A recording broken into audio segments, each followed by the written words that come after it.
So good evening. Today I just wanted to talk about my internship at Canberra Milk. To begin with, I was a part of a project called Stop the Drop with Canberra Milk, which I'll go into more detail further on in the presentation. I worked collaboratively in a team environment, both with the production team that were in the office and on the factory floor. To begin with, some of their policies. The first one is the food safety and quality policy. This is like right the first time, right every time. And this just ensures that all the food and beverages that are coming out of the factory are at the utmost quality, especially for consumers.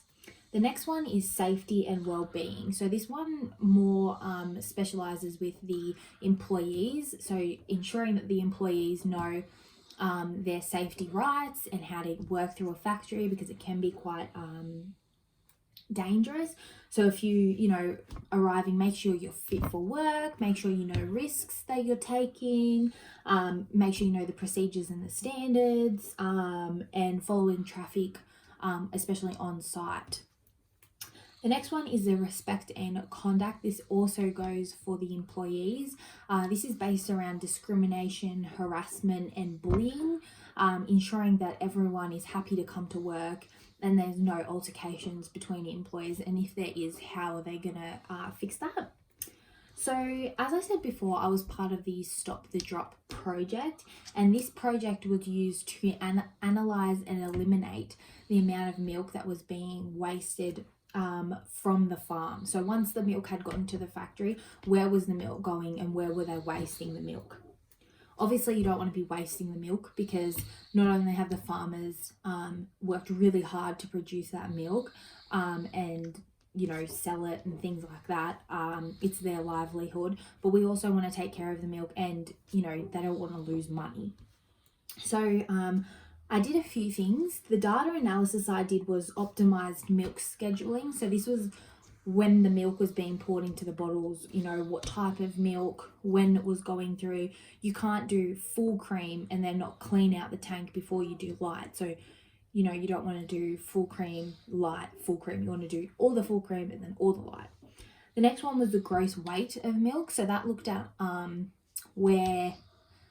how much we were filling our bottles up with milk, and if there was any extra that was going into the bottles, where was that being wasted. Also worker downtime, because obviously if the workers are having problems with the machinery and can't put the milk into the bottles, then that's also a really big waste as well. The other ones was my data collection, which I did manually.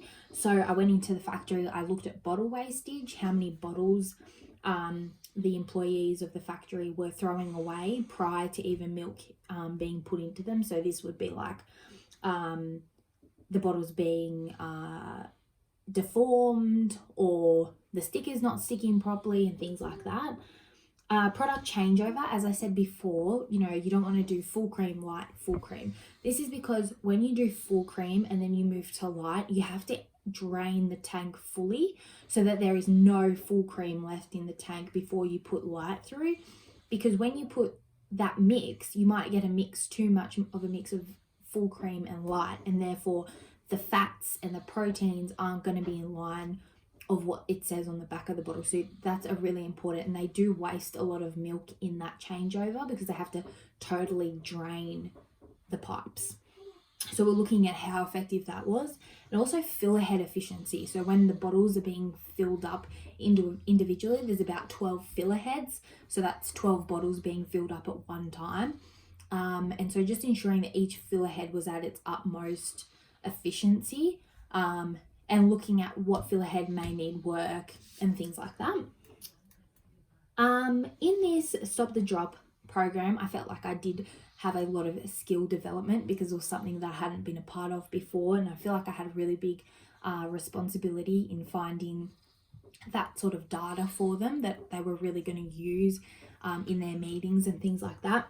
So definitely working in a team, working with the factory workers to ensure that I wasn't stepping on anybody's toes when I was doing my data collection. Attention to detail, looking at patterns in the in the data. You really need to pay attention to that. And working with new systems, especially Excel and some of their other data systems that they had been using. So yeah, there was a lot of collaboration. As I said before, I was working in a team, and even if I was doing a task by myself, I had to make sure that whatever information I was getting, I had to relay it back to my supervisors. So not only Megan and Carol, but also Andrew, who handles the staff on the factory floor. Also even talking to the factory workers, because they're interested on what's happening with the milk as well, so they know what to do, how to work the machinery to make it different.